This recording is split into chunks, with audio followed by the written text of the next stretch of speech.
Et voilà, ce sera le dernier plateau de ce festival, de cette édition du Festival America.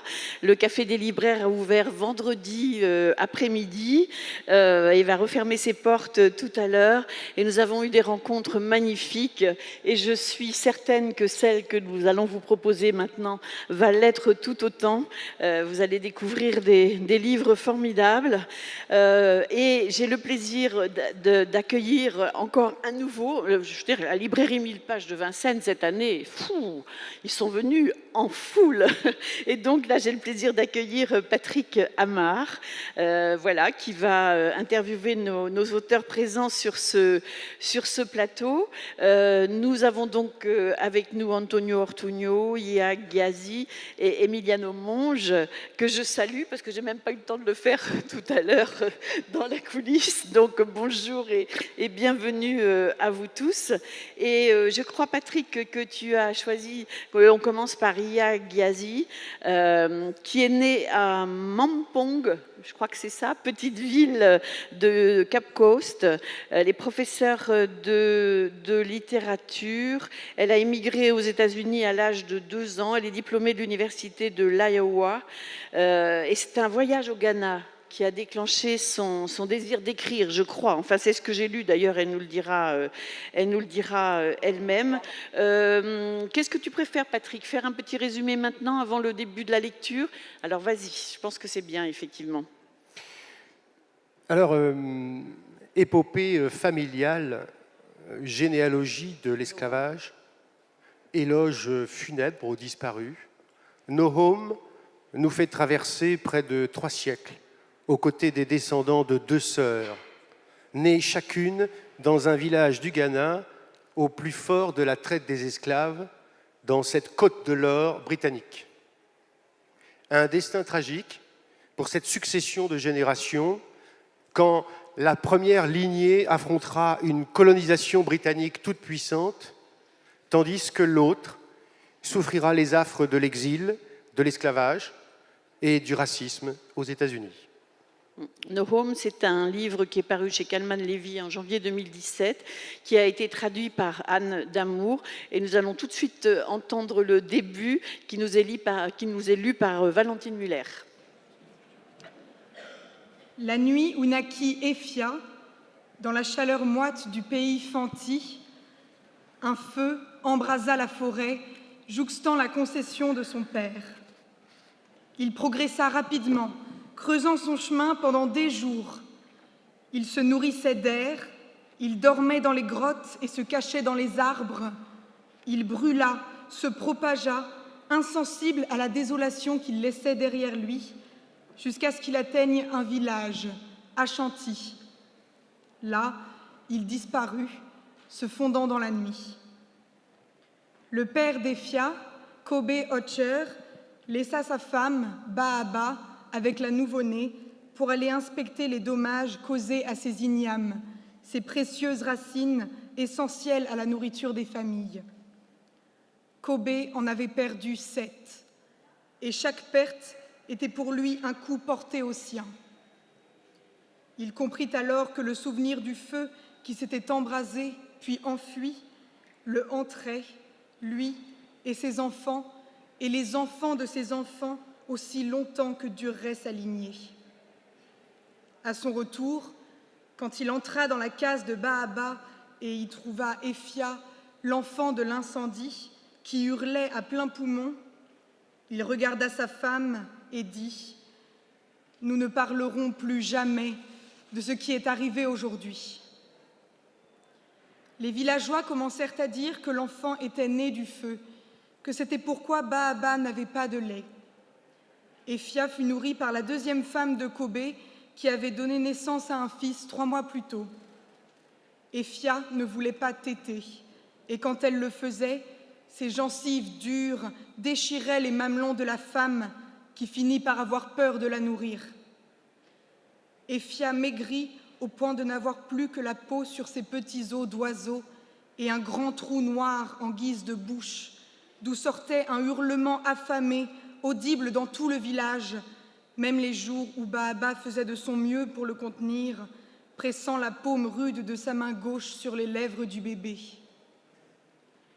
Aime-la, ordonna Kobe, comme si aimer était un acte aussi simple que de prendre de la nourriture dans une assiette et la porter à sa bouche. La nuit, Baaba rêvait qu'elle abandonnait le bébé dans la sombre forêt pour que le dieu Niamey en fasse ce qui lui plairait. Efia grandit. L'été qui suivit son 3e anniversaire, Baaba eut son premier fils. Il avait pour nom Fiifi, et il était si gros que parfois, quand Baaba ne la voyait pas, Efia le faisait rouler sur le sol comme une boule. La première fois où Baaba lui permit de le prendre dans ses bras, elle le laissa tomber par inadvertance. Le bébé rebondit sur ses fesses, tomba sur le ventre et regarda ceux qui l'entouraient, ne sachant s'il devait pleurer ou non. Il décida que non. Mais Baaba, qui était en train de mélanger du bankou, leva son bâton et frappa le dos nu d'Efia. Chaque fois que le bâton se détachait du corps de la petite fille, il y laissait coller des morceaux de bankou qui brûlaient sa chair. Efia finit couverte de plaies, hurlant et pleurant, tandis qu'au sol, roulant sur son ventre, Fiifi, les yeux écarquillés, la fixait en silence. En rentrant chez lui, Kobe trouva ses autres femmes en train de soigner les blessures d'Efia et comprit aussitôt ce qui était arrivé. Baaba et lui se disputèrent tard dans la nuit. Efia les entendait à travers les minces cloisons de la case où elle reposait sur le sol, cédant par intervalles à un sommeil fiévreux. Dans son rêve, Kobe était un lion et Baaba un arbre. Le lion déracinait l'arbre et l'abattait. L'arbre étendait ses branches pour protester et le lion les arrachait l'une après l'autre. L'arbre, couché à l'horizontale, se mettait à pleurer des fourmis rouges qui circulaient dans les minces fentes de son écorce. Les fourmis se rassemblaient sur le sol meuble autour du tronc de l'arbre. Et c'est ainsi que commença le cycle. Baaba battait Efia, Kobe battait Baaba. Merci. Merci beaucoup pour cette lecture. Et je précise que c'est Garance Crouillère qui va traduire Ya Gyazi. Alors, on a envie de vous demander, Yagassi, bonjour. Dans ce projet romanesque vraiment ambitieux, sur 3 siècles, on se demande comment vous avez procédé et quelle part a pris votre propre mémoire familiale, vous êtes originaire du Ghana, pour construire ce récit par rapport à ces recherches historiques que vous avez faites sûrement.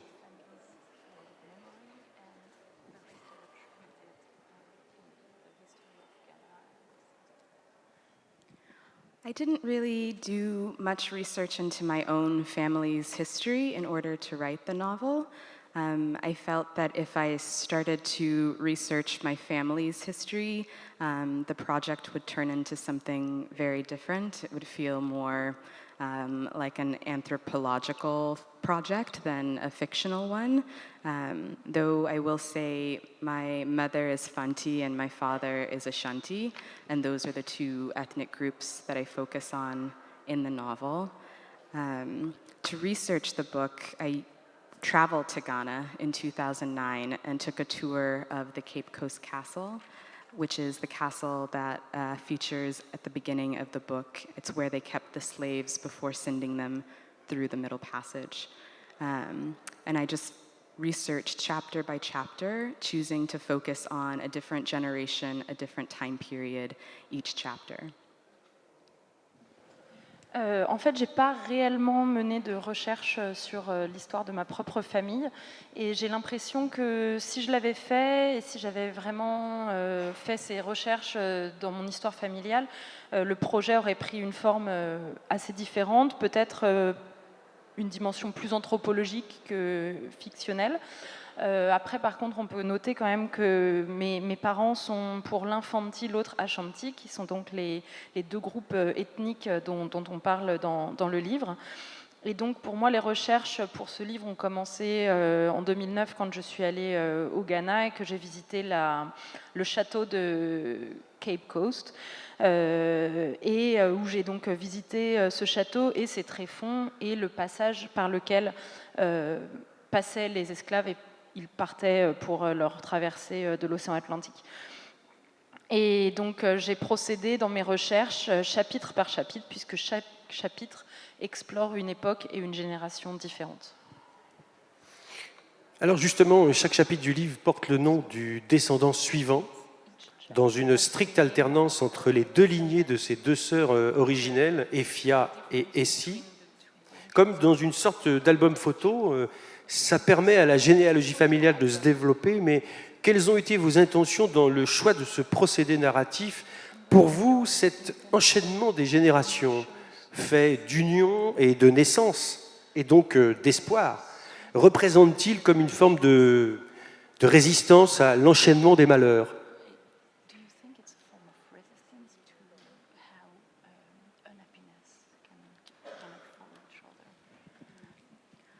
So when I went to take the tour of the castle, the tour guide began by showing us the upper levels where the British soldiers and their local wives lived, so their Fanti wives. And then from there, he took us down to see the dungeons. And it was standing in the dungeons, thinking about the fact that there were free Gold Coast women walking up above, that gave me the idea for the structure of the novel. I wanted to write something that would talk about a woman who was living upstairs free and a woman who was kept downstairs as a slave. And then from there, because I wanted to be able to follow the lineages as they moved, and to have time itself feel like a character, I knew that I needed to have a structure that allowed me to go step by step down the line. And I don't know if I thought of it necessarily as a form of resistance, though I do think survival is a form of resistance. Maybe I should let her translate. I do think survival is a form of resistance. But for me, it was more about the question of how easily we can be on one side of the line versus the other. It would have been so easy for Ephia to have been in Essie's place and Essie to have been in Ephia's place. It was just chance that one of them ended up free and the other a slave. Donc en fait, lorsque j'ai fait cette visite du château, le guide nous a d'abord emmené visiter le niveau supérieur, où vivaient donc les soldats britanniques et leurs femmes africaines, et c'est seulement ensuite qu'il nous a emmenés en bas dans les souterrains du château, où étaient stockés presque les prisonniers. Et donc j'ai vraiment eu cette image assez forte des femmes libres qui marchaient au-dessus des femmes qui, au contraire, allaient être vendues et emmenées comme esclaves. Et c'est ça qui m'a donné l'idée et l'inspiration pour la structure de ce roman, cette dichotomie au-dessus, en dessous, et cette idée en fait de suivre une double filiation et de faire que le temps lui-même devienne presque comme un personnage du livre et de suivre pas à pas ses descendants. Et donc, j'ai pas réellement réfléchi à cette structure comme une forme de résistance, mais plutôt en fait comme la survie elle-même est une forme de résistance. Et aussi, ce que j'ai voulu montrer, c'est que ces personnages, leur destin aurait pu être échangé. C'est-à-dire que vraiment très facilement, Ephia aurait pu avoir la place de Essie et Essie la place d'Ephia, et qu'en fait tout s'est passé par hasard.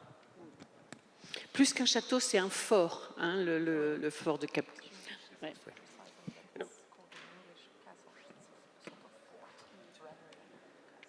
C'est donc aussi une traversée du temps et de l'espace, d'un descendant à l'autre. Chaque fragment d'existence qui nous est raconté ici est comme habité par son propre passé familial, comme si l'histoire de chacun ne trouvait son sens qu'en s'inscrivant dans l'histoire de tous les autres avant lui.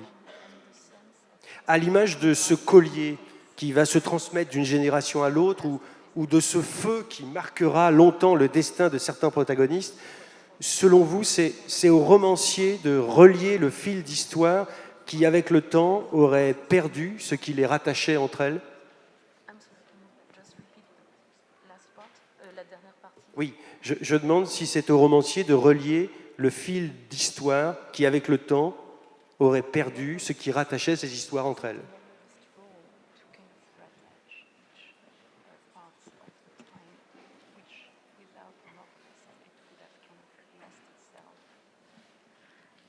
Yes, I think that this kind of structure is best suited to a novel because it does allow you to reconstruct a family lineage that would be nearly impossible to reconstruct otherwise. So for example, Essie's side of the family, the African-American side of the family, gets sent to the South in America, and chapter by chapter, we watch them get ripped apart to the point where one family member does not even know who his parents were. And so this, to me, means that these characters could not know their families in any other sense, but through the novel, I'm able to recreate a family.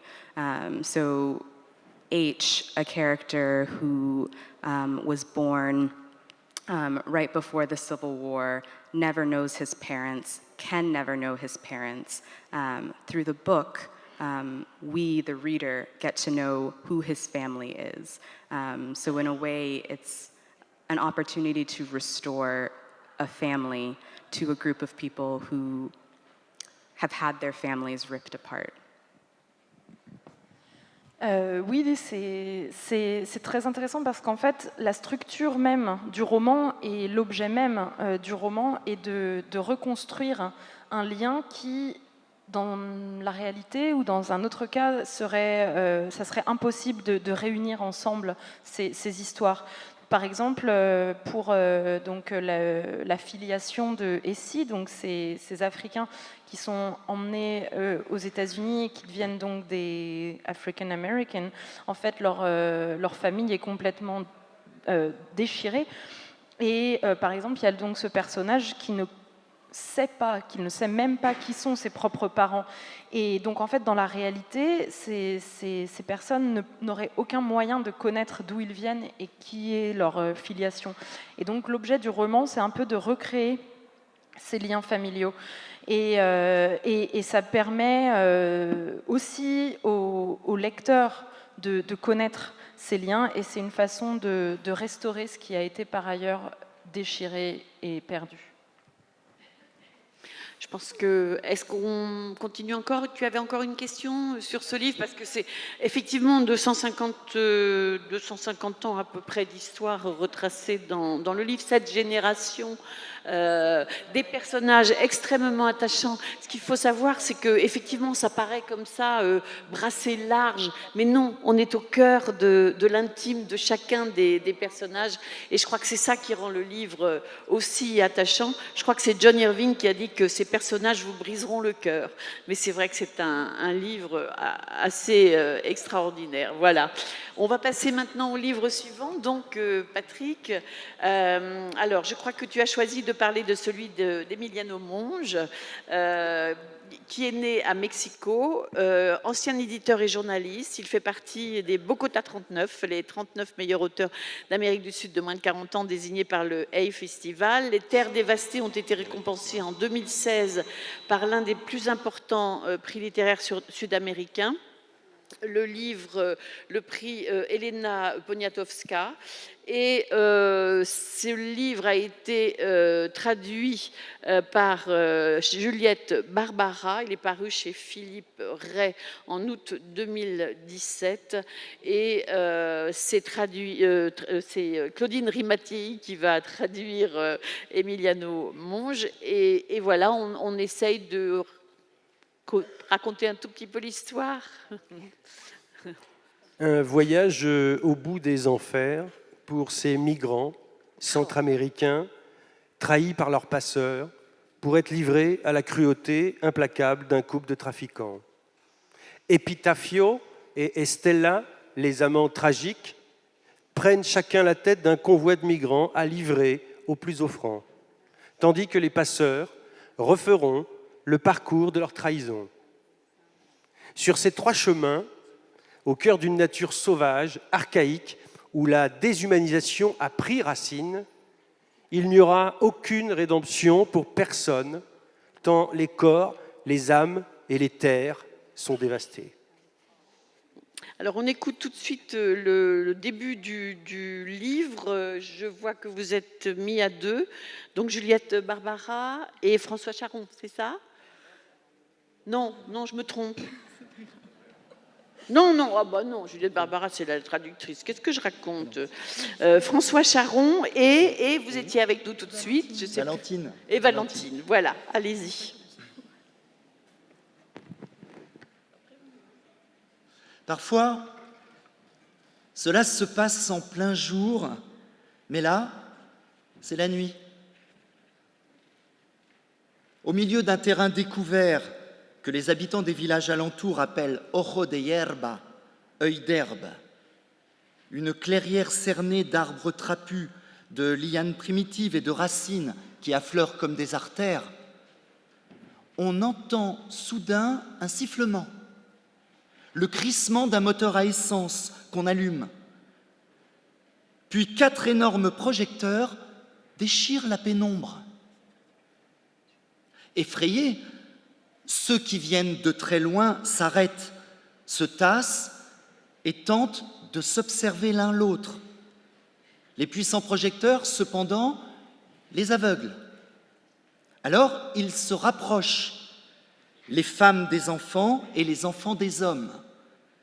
Et eux qui marchent depuis plusieurs jours se mettent à chanter leur terreur. Quelqu'un a sifflé et des lumières se sont allumées. Nous ne pouvions pas voir devant nous. Nous nous sommes serrés les uns contre les autres, rien que des corps effrayés. Les paroles des êtres dont les corps aspirent à n'être qu'un seul corps traversent l'espace et l'homme qui a sifflé siffle de nouveau, puis avance de quelques pas. Face à lui, le bourdonnement de la forêt s'évanouit, comme s'est évanouie l'obscurité un instant plus tôt. Et pendant quelques secondes, on n'entend que les murmures des hommes et des femmes qui ont traversé les frontières. Certains disaient « Ça y est, ils nous ont eus. On est complètement cuits. » D'autres voulaient dire sans rien dire, comme s'ils priaient ou mastiquaient les mots. Écoutant ces murmures d'une oreille sans leur prêter attention, l'homme qui ici décide ôte sa casquette, s'essuie le front de la main et pivote, découvrant ainsi son visage. À première vue, on ne perçoit rien de particulier chez celui qui lève désormais les 2 bras et, sifflant de nouveau, remet en mouvement les gars et leurs puissants projecteurs.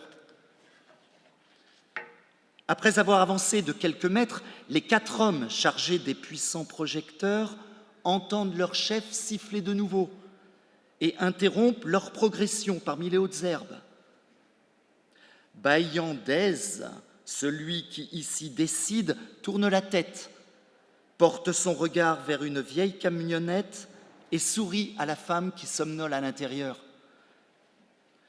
De leur côté, alors que l'étau dans lequel ils sont pris cesse de se resserrer, les hommes et les femmes qui ont quitté leur terre il y a quelques jours sentent quelque chose abandonner leurs entrailles et se rapprochent les uns des autres, fusionnant leurs tremblements en un seul et leurs voix creuses en une seule.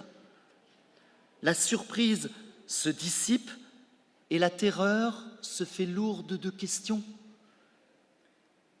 Nous ne savions pas ce qui se passait, ou plutôt si, mais pas ce qui allait se passer.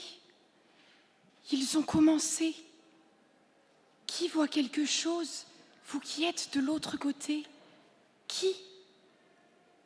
La puissance des halos de lumière, sorte de barreaux impalpables, empêche ceux qui viennent de très loin de percevoir quoi que ce soit. Ni les montagnes qu'ils ont traversées il y a un moment déjà, ni la forêt dans laquelle ils se trouvaient il y a peu, ni la muraille végétale qu'ils ont profanée pour pénétrer dans la clairière où les attendaient leurs ravisseurs, dont le chef continue de regarder la femme qui dort là-bas dans la camionnette. Merci à tous les deux, merci. On va tout de suite enchaîner. On va tout de suite enchaîner avec l'interview, donc maintenant de Patrick Amar, l'interview d'Emiliano Monge, qui donc est traduit par Claudine Rimatei. Bonjour Emiliano Monge. Alors, le récit ici se construit dans une alternance entre les événements qui traversent d'un côté le convoi d'Epitafio et de l'autre celui de son amante Estella. Chacun de leur côté semble parfaitement connaître leur mission et les actions nécessaires pour mener à bien leur trafic de migrants. Pourtant, dans cette routine macabre, les choses ne se passent pas comme prévu. Les complices n'obéissent plus comme d'habitude et les communications entre les portables des amants deviennent impossibles. Est-ce que c'est par ces dérèglements des événements, cette frénésie des dialogues et la confusion des sentiments entre ces amants que vous avez cherché à nous faire ressentir cette sensation du tragique, bien sûr, au-delà du martyre des migrants?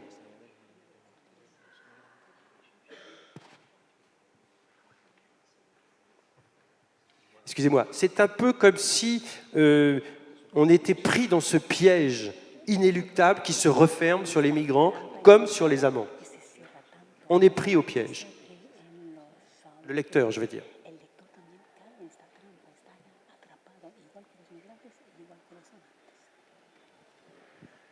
Good afternoon. Gracias a todos por venir. Sí, efectivamente, la novela tiene esos dos planos. Es la tragedia del migrante centroamericano tratando de cruzar México para llegar a Estados Unidos, y es también la historia de amor entre los dos líderes del grupo de secuestradores que tratan con estos migrantes, ¿no?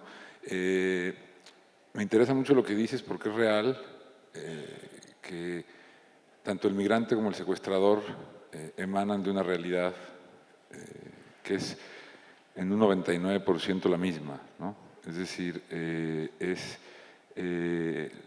las mismas condiciones económicas, la misma situación de condición social, la misma situación de condición cultural, y es un pequeño detalle el que decide de qué lado está uno y de qué lado está otro. Creo que la literatura es una puerta a la empatía, como todas las artes, como la pintura, como la música, como la comida. Y creo que hay que ser empático para cambiar nuestra realidad, no solamente con la víctima, sino también con el victimario. Hay que tratar de entender y de ponerse en el lugar del victimario tanto como en el lugar de la víctima, porque además es mucho más fácil ponerse en el lugar de la víctima, pero realmente lo que exige mucho coraje es ponerse en el lugar del victimario y entenderlo. Es así que Estela y Epitafio, que son secuestradores, lo que los vemos secuestrando y lastimando migrantes, también vemos su lado, el lado que los completa, el lado de seres humanos en el que aman, intentan amar, pero justo lo que dices, esa historia de amor, no, sí, she's really well. She is an incredible translator. I know it. Yesterday she was an incredible.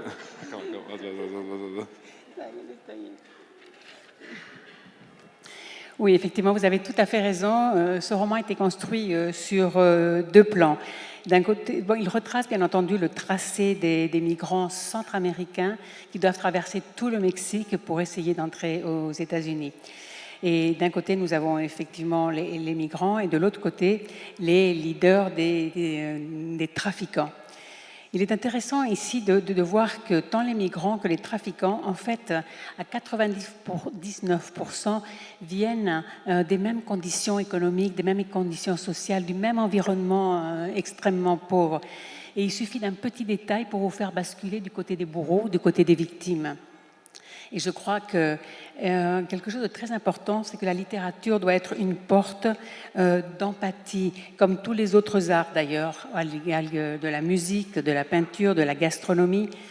Il faut essayer, pour comprendre les personnages, de se mettre à leur place, c'est-à-dire d'avoir beaucoup d'empathie. Alors, avoir de l'empathie pour les victimes, c'est très facile, c'est à la portée absolument de tout le monde. Mais ce qui est plus difficile et plus intéressant, c'est d'essayer de comprendre les bourreaux et d'avoir de l'empathie pour ces personnes. Dans le cas qui nous occupe, c'est Stella Epitafio. Il faut essayer de se mettre à leur place et de savoir que quand ils ne sont pas bourreaux, entre guillemets, c'est des personnes comme vous et moi, qui ont une famille, qui sont aimants, qui ont des enfants. Et donc, c'est là le côté le plus difficile. Y es ese punto que tocas, el de la comunicación, que es una metáfora realmente de la historia de amor de Stella y Epitafio se ve siempre limitada. Hay un punto en el que no se logra, digamos, ¿no? Todo el tiempo está impedida por algo. Al parecer sería por la comunicación, pero realmente lo que sucede es que tanto el migrante como el secuestrador crecen en unas condiciones que lo primero que les prohíbe, que les roba, es la posibilidad de confiar plenamente en otro ser humano. Es decir, de entregarse. En el amor todos hemos tenido relaciones de pareja. Hay un punto en el que uno dice, está bien, órale pues, me entrego y esta persona me puede hacer pedazos, ¿no? Ese último momento es un momento en el que Stella y Epitafio son incapaces de hacerlo, porque son incapaces de confiar a ese nivel en nadie más.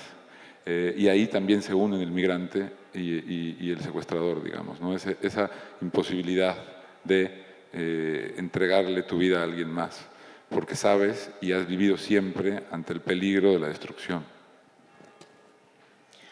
Oui, effectivement, le problème qui se passe avec les portables qui ne fonctionnent pas, cette impossibilité de communication est en fait une métaphore beaucoup plus large pour expliquer le manque aussi de communication entre Stella et Epitafio.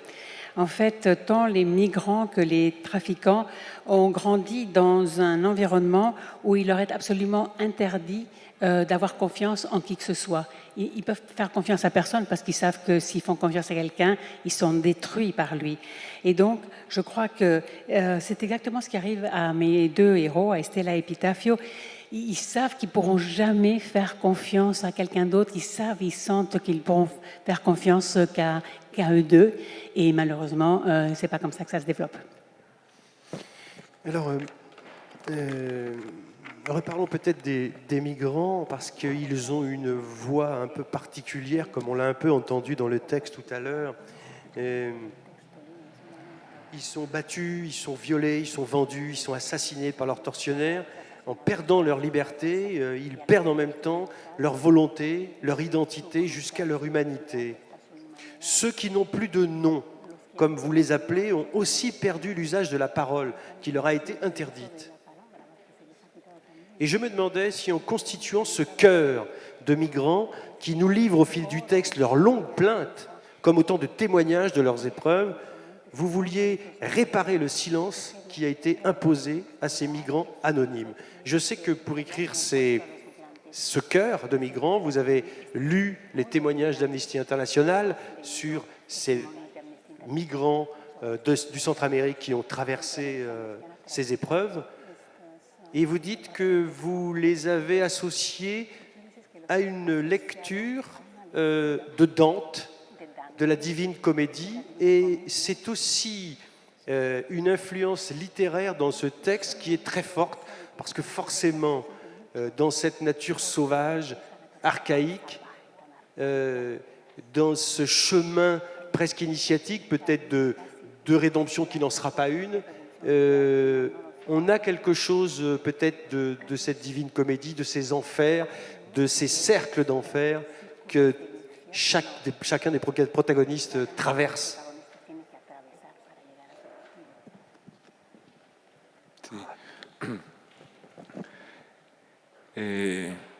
Efectivamente leí muchos testimonios de Amnistía Internacional y de diferentes asociaciones, muchas de ellas asociaciones religiosas que en México hacen un trabajo, de las pocas instituciones que hacen un trabajo en pro del migrante, pero también hice muchas entrevistas de campo, estuve en Chiapas, en Tabasco y en una parte de Veracruz, y aún así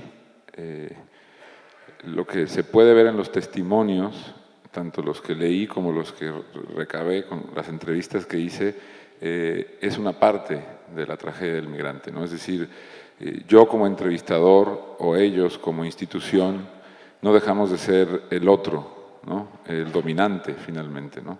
Y los discursos de la resistencia precisamente esconden mucho para no terminar de decir. Esto por un lado. Y por otro, como bien decías, el migrante no pierde el nombre y la identidad cuando pierde la libertad, lo pierde incluso antes. Lo último que pierde, curiosamente, es la libertad. Pero antes, cuando empieza el camino del migrante, cuando deja su país, es cuando pierde la identidad, el nombre, entra en ese viaje en el que no es nadie, lo que Hannah Arendt llamaba los sujetos sin derecho ni siquiera a tener derechos, ¿no? Estos sujetos pierden también la individualidad, se vuelven parte de una masa. Y es por eso que su voz en la novela está como la voz de una masa, ¿no? Y como los cantos de la tragedia clásica, porque al final es una tragedia el viaje del migrante. Y en tanto tragedia conecta también con el infierno de Dante. Pero bueno, ahora sí. Oui, vous avez tout à fait raison. J'ai lu énormément de témoignages d'Amnesty International, également de beaucoup d'associations religieuses qui sont à peu près les seules institutions au Mexique qui aident un peu les migrants. J'ai aussi interrogé moi-même beaucoup de personnes sur le terrain dans la région du Chiapas, de Tabasco et de Veracruz. Et bien entendu, je me suis servi de ces témoignages, mais j'ai pris un peu de recul pour écrire mon roman. Tout ceci fait partie de la tragédie, mais j'avais beaucoup de mal à interroger ces personnes parce que malgré tout, même si je le faisais avec beaucoup d'empathie, pour ces migrants, j'étais quand même l'autre, celui qui domine. Donc c'est vrai que c'était quand même un petit peu biaisé. Et vous parliez des migrants qui perdent leur nom, qui perdent leur identité, qui perdent tout, et même leur liberté. Mais en fait, la liberté, c'est ce qu'ils perdent en dernier, parce que leur nom, leur identité, leurs droits, ils les ont perdus déjà en quittant leur pays, quand c'est pas déjà dans le pays quand ils y habitaient. On disait d'eux qu'ils étaient des personnes qui n'avaient même pas le droit d'avoir des droits. Donc c'est pour ça que une fois ensemble, ils n'ont plus de voix. Ils sont devenus, à force de perdre leur identité, ils sont devenus une masse. Et c'est pour ça que moi j'ai voulu utiliser ici le cœur, comme dans les tragédies grecques, pour donner une voix aux sans-voix. Et effectivement, cette tragédie qui n'est plus grecque, mais qui est une vraie tragédie, nous rapproche beaucoup des ouvrages de Dante. Voilà, et c'est une histoire où l'on peut découvrir aussi que des hommes et des femmes qui peuvent apparaître comme des monstres peuvent aussi être capables d'amour. Il y a une histoire d'amour très forte dans ce livre qui s'intitule « Les terres dévastées » d'Emiliano Monge, qui est paru chez Philippe Ray. Et nous allons maintenant découvrir le livre d'Antonio Ortuño, qui sera traduit par Thomas Steinmetz. La lecture sera faite par Félix Bergeret. Ce livre s'intitule « Mérico », c'est sur celui-ci hein, que tu as travaillé ? Oui, enfin, pardon. Non, j'ai travaillé sur celui-là, mais je dirais un petit mot du précédent. D'accord. Je voulais en être sûre, je voulais te le demander avant. C'est un livre paru chez Christian Bourgois, mais il vient de paraître. Hein, il est tout chaud, tout frais sorti, si j'ose dire, de la maison d'édition. Il a été traduit par Marta Martinez-Valls. Antonio Ortuño est né au Mexique. Il est l'auteur de plusieurs romans. Lui a valu différentes distinctions. Il a aussi écrit des recueils de nouvelles et il s'intéresse beaucoup à l'actualité politique de son pays. Et donc, alors on écoute un extrait lu par Félix. C'est bien l'extrait aussi de Mérico ou l'autre? C'est ça, hein, merci beaucoup. Je présenterai après.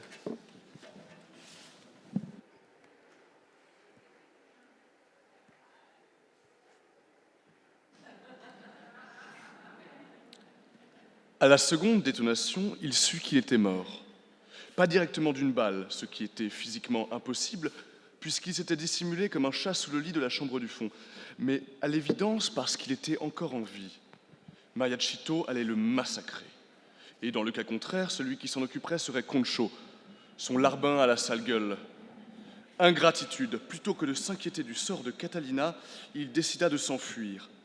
Et en l'espace de quelques secondes, il se rappela et retrouva ainsi le tiroir dans lequel il conservait un harmonica, dont il avait hérité et dont il n'avait jamais joué, ainsi que son passeport espagnol, couverture rouge et page jaunâtre, vierge et sur le point d'arriver à échéance.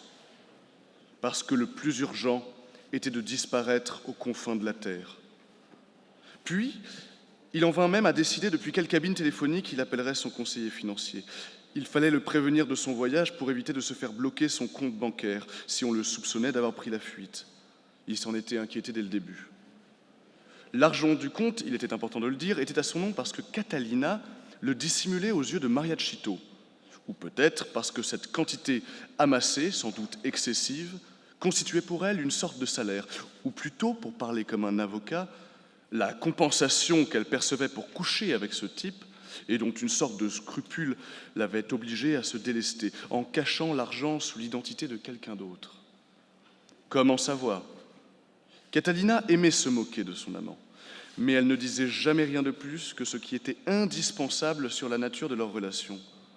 Il devait se passer quelque chose de très louche entre eux, car toute conversation au sujet de leurs affaires se terminait par des murmures. La carte bancaire était bleue, brillante, ornée de son propre nom et de sa signature, mais l'argent était le dernier de ses problèmes. Le plus terrible serait la colère de l'autre larbin, ce salopard toujours disposé à cracher un caillot de salive, ce bâtard qui allait certainement lui laminer la gueule, lui massacrer les fesses, l'enculer bien profond. Pour s'être retrouvé à la fois orphelin et exposé à la police.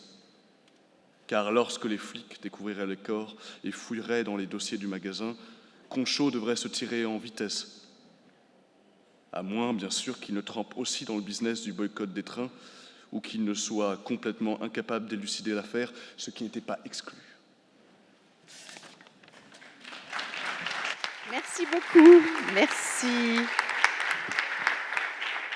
Merci beaucoup, Félix. Donc, alors, on va parler de Mexico, mais juste avant, je voudrais juste que Antonio Ortuño, bonjour, puisse nous dire un tout petit mot sur La file indienne, puisque la file indienne, son roman précédent, traite lui aussi de la question des migrants.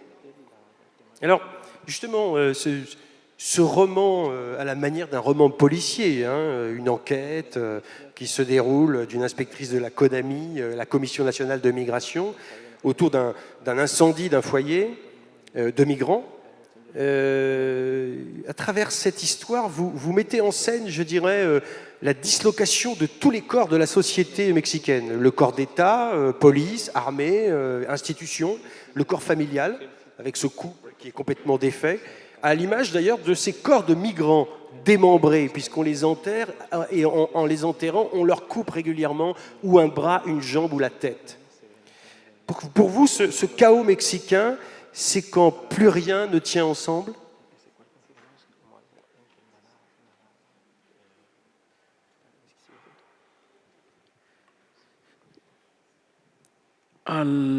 Buenas tardes primero. Al escribir la novela, esencialmente sabía que no quería repetir o volver a hacer las investigaciones periodísticas ya hechas sobre el trayecto de los migrantes. Quand j'ai écrit ce roman, ce que je savais, c'est ce que je ne voulais pas faire. Et ce que je ne voulais pas faire, c'était redoubler des enquêtes journalistiques qui avaient déjà été publiées sur ce thème des migrants. Y a la vez tampoco me sentía, y esto es un asunto extraliterario y casi exclusivamente ético, pero no sentía que debiera ser yo quien encarnara las voces de los migrantes en mi condición de mexicano del país que los ataca y los extermina. Me habría sentido un usurpador con un narrador principal que fuera un migrante. Et d'un autre côté, mais là c'est un point de vue un peu extralittéraire, c'est un point de vue davantage éthique, j'avais l'impression que je ne devais pas, moi, assumer cette voix des migrants, que ce n'était pas à moi, comme Mexicain, de le faire. Y por eso la novela se trata de centrar en los mexicanos, en las instituciones mexicanas, pero también en las personas comunes y corrientes, y en cómo en distintos grados la indiferencia y el desdén son la misma cara del racismo y el clasismo, y todo eso siembra el terreno de la masacre cotidiana de migrantes que vemos. Et donc, effectivement, donc il est question des Mexicains, alors pris à la fois collectivement à travers les institutions, mais aussi à travers les gens ordinaires. Et il s'agissait pour moi de montrer comment à la fois le racisme, ce qu'on appelle le classisme, le dédain, tout ça sème ce qui va devenir la violence extrême à l'égard de ces migrants, justement. Porque la novela trabaja con un material que ningún periodista tiene a disposición, porque nadie o muy poca gente, y sobre todo en México, ante un micrófono reconoce ser clasista o racista, o ser un asesino, o ser alguien que ve a los migrantes como objetos o como ganado. Et c'est pourquoi finalement le roman manipule une matière qui est absolument étrangère à ce que vous allez trouver dans les journaux, parce que dans un journal ou face à un micro, qui va reconnaître qu'il est raciste, qu'il est classiste, qu'il est criminel ou qu'il a une attitude méprisante à l'égard des migrants? Y es una novela que navega esas aguas oscuras y profundas de las cabezas de los mexicanos, y que en otro sentido traza un perfil diferente a la novela de Emiliano. Et donc, pour résumer, c'est un roman qui navigue dans les eaux troubles de l'esprit ou de la mentalité mexicaine, et qui, de ce point de vue-là, permet de tracer un profil de ce problème assez différent de celui que vous allez trouver dans le roman d'Emiliano. Aunque las veo en el fondo un poco como novelas complementarias, novelas que dialogan la una con la otra. Même si évidemment c'est pour cette raison aussi d'ailleurs, on peut imaginer que ce sont deux romans complémentaires, deux romans qui dialoguent l'un avec l'autre. Merci, merci. On va essayer maintenant de revenir à Mexico ou à Mexico. À travers la fuite d'Omar vers l'Espagne, jeune Mexicain poursuivi par un tueur, Mexico fait ressurgir le passé de ses grands-parents, Iago et Maria, des anarchistes qui publiaient la presse ouvrière, grands perdants de la guerre civile espagnole et qui ont pris les chemins de l'exil jusqu'à Mexico. Entre passé et présent, entre Madrid et Guadalajara, le récit tisse la trame d'une mémoire d'immigrés, rappelant aux Mexicains qui les oublieraient certaines des origines qui les ont constituées. México tiene una relación directa, en mi caso, con la escritura de la fila india, porque al escribir sobre la migración y reflexionar en la condición del migrante, desemboqué inevitablemente en la evidencia de que yo mismo descendía de una migración. En fait, effectivement, il y a un lien d'écriture direct entre ces deux romans, c'est-à-dire entre La file indienne et Mexico, parce qu'à partir du moment où j'ai commencé à réfléchir à la condition de ces migrants centra-américains dont je parle dans La file indienne, ça m'a amené naturellement à réfléchir à ma propre filiation et au fait que je viens moi-même d'une famille qui a migré de l'Espagne vers le Mexique. Y es una novela en la que abuelos y nietos en dos momentos históricos distintos tienen que huir de su país porque su sociedad colapsa y se desmorona. La sociedad española de la guerra civil por el exceso de ideología y la sociedad mexicana contemporánea por la ausencia absoluta de ideología que la mantenga junta.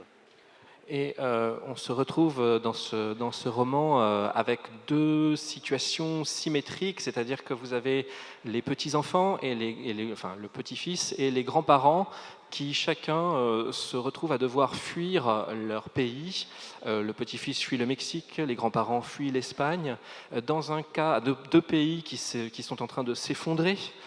Dans un cas, celui de l'Espagne pour une raison d'excès d'idéologie, et dans l'autre, c'est le contraire. Dans le cas du Mexique, c'est l'absence totale d'idéologie qui a créé cette situation catastrophique qui amène le personnage à s'enfuir. Y por eso la novela salta tanto y tiene esa dinámica entre tiempos y espacios, porque está poblada por personajes que tienen que huir porque la huida es su única posibilidad de supervivencia. Et c'est pour ça que le roman est construit de cette façon, c'est-à-dire que d'un chapitre à l'autre, on saute d'une époque à l'autre, on saute d'un pays à l'autre, mais c'est une façon de restituer dans l'écriture et dans la composition de l'œuvre cette dynamique de la fuite qui est l'unique moyen pour les héros de survivre. Alors justement, sur cette fuite, ce qui est tout à fait étonnant dans ce roman, puisque c'est toujours des exils forcés pour Omar et pour ses grands-parents, Iago et Maria, ce qui est assez étonnant, c'est précisément que malgré tous leurs déplacements vers d'autres territoires, parce que Iago et Maria vont faire plusieurs lieux, plusieurs capitales, plusieurs villes, plusieurs pays, avant de se retrouver au Mexique, les personnages, que ce soit d'ailleurs Omar ou Iago et Maria, sont sans cesse rattrapés par les anciennes menaces. Comme si vous vouliez nous dire que le passé, lui, il ne s'arrête jamais, qu'on ne peut pas faire peau neuve sans avoir affronté ce passé. Y desde luego que esa es una de las ideas centrales de la novela y que tiene que ver con un aspecto que para mí es fundamental, y es que la literatura en toda su extensión, como lectores o como escritores, nos individualiza y nos separa dos pasos de la sociedad y del presente y de la historia a nuestro alrededor, nos da esa perspectiva y esa posibilidad de la singularidad nos hace entrar en controversia con quiénes somos, con nuestro origen, con nuestra identidad y con nuestro país, y nos da la posibilidad de ver las grietas y lo negro y lo horrible de esas sociedades a las que pertenecemos. Oui, vous avez tout à fait raison. D'ailleurs, c'est sans doute le propre de la littérature que de, en quelque sorte, nous ramener à nous en tant qu'individus, parce que par la littérature et par la lecture, nous nous voyons obligés à faire deux pas en arrière, à prendre un peu de distance avec notre histoire et à nous confronter à la fois à notre propre histoire, à notre propre pays, à nous-mêmes, et par là même aussi à nous confronter aux aspects les moins reluisants de notre personnalité, à nos fêlures et à ce que nous ne souhaiterions pas savoir ou voir de nous-mêmes. Y en ese sentido, México no es la novela de un mexicano contemporáneo que se acuerda de sus abuelos españoles, es la novela de un mexicano contemporáneo en controversia con su país y con lo que sucede en su país, y que desciende de un abuelo español que estuvo tan en controversia con su país que acabó en México, en la ciudad en donde menos españoles pudo encontrar. Et donc de ce point de vue-là, vous voyez, le roman, c'est pas tellement l'histoire d'un jeune Mexicain qui se souviendrait de ses grands-parents espagnols. C'est l'histoire d'un jeune Mexicain qui se trouve dans une relation conflictuelle avec son propre pays et qui doit comprendre cette relation et cette histoire à travers l'histoire de ses grands-parents qui était elle-même une histoire conflictuelle. En effet, la question de l'identité mexicaine est tout à fait importante. Je lis, page 54-55, cette phrase. Être mexicain sans l'être tout à fait et bien entendu vivre avec ce reproche était le curieux destin des enfants d'immigrés dans le pays. Mexico champion du monde dans la production d'exilés, était en même temps le foyer d'une lourde incapacité à comprendre la condition de fils d'immigrés. C'est-à-dire que c'est comme si ce travail que vous faites dans votre récit sur la mémoire, que vous faites ressurgir, était une manière aussi de répondre à ce trouble identitaire que vous semblez dénoncer et qui ronge la société mexicaine. D'une certaine façon, vous disiez dans La file indienne, cette haine de l'autre migrant, c'est aussi une haine de soi.